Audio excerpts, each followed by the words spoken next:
the simplest method of solving quadratic equation. Some people saying how? Students need to run away from this particular method, completing the square method. But you know, some exams might or will strictly, they want you to use this method because they know people are running away from it. But it's actually the easiest when you follow it well. Alright, solve using completing the square method. What is the name of this equation? This is a quadratic equation. So you can use completing the square method to solve quadratic equations. So let's start. So I have x squared plus 5x plus 6 equal to 0. The first step is to check if the coefficient of x squared is 1. If it's 1, you're lucky. If it's not 1, you make it to become 1. What do I mean?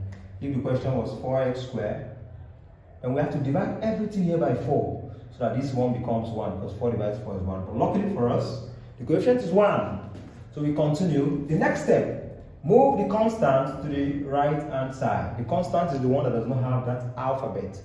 In this case, in this scenario. So we have x squared plus 5x equal to 0. This one crossing over minus 6. So we have x squared plus 5x equal to negative 6. We are getting there. Okay, the next step now is to complete this square. That's why the name says completing the square method. What can we do to make this a perfect square? The one on the left hand side. So we do something to make it a perfect square, then we just complete the square and we get our answer. Now we write this in English. Add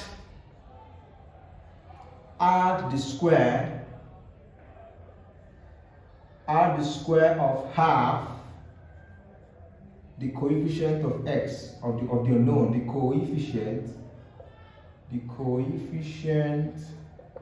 of the unknown to both sides.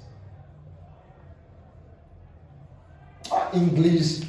Now let's see. Add the square of half the coefficient of the unknown to both sides. What's the unknown here? The unknown here is x, not x squared. X is the unknown. So what's the coefficient of x? The coefficient of x is the number before that x. You must be careful of the sign. So the coefficient here is plus 5. If it was minus, it becomes minus 5. So we're adding the square of half of this coefficient. Now what is half of 5? So the easiest way to do it is just say add. So what I'm adding to both sides now. The coefficient here is 5. I write 5. Half of it means you multiply it by half. Then you square it. So what I'm adding to both sides. Add this to both sides. This is what I'm adding to both sides actually. This thing here. So if you simplify this, you have 5 times 1 is 5. So it means this implies we're adding 5 times 1 is 5 over 2. So we're adding 5 over 2 all square to both sides, please. Because of space. Don't simplify it further. Leave it in this form. Let square be there. Because it will play a very important role. So if you add it to both sides, you have, for this first one, x squared plus 5x plus 5 over 2 all square equal to minus 6 plus 5 over 2 all square also, please. That is 5 over 2 all square. Now, this is where the completing the square happens. We've completed this square and we bring the ones that have square together. This becomes x plus 5 over 2 and you put your square. After this video, try something. If you expand this, you get this back. So the reason we actually did all this long process is to get something like this that will be a perfect square so we can factorize. Equal to, this is minus 6 plus 5 squared is 25 and 2 squared is 4. So you can put over 1 here. So I have x plus 5 over 2 all square. You now take LCM of 1 and 4, which is 4.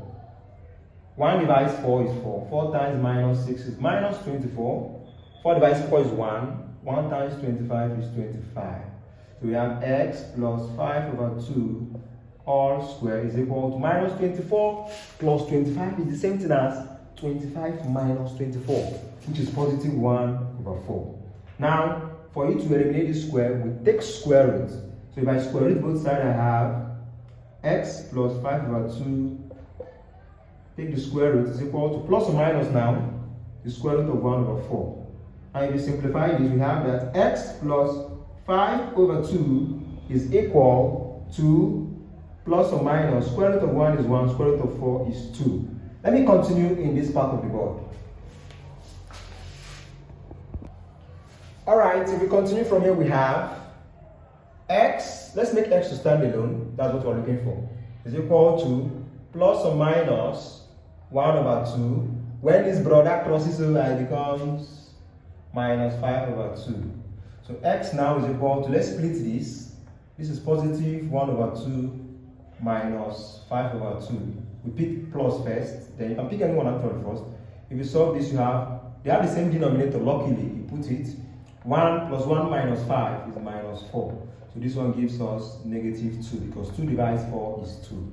And you put a minus. Or the two answers you get is x is equal to, now we picked plus before, let's pick minus. Now we have minus 1 over 2 minus 5 over 2. Luckily they have the same denominator. You pick it, the minus 1 minus 5 is minus 6.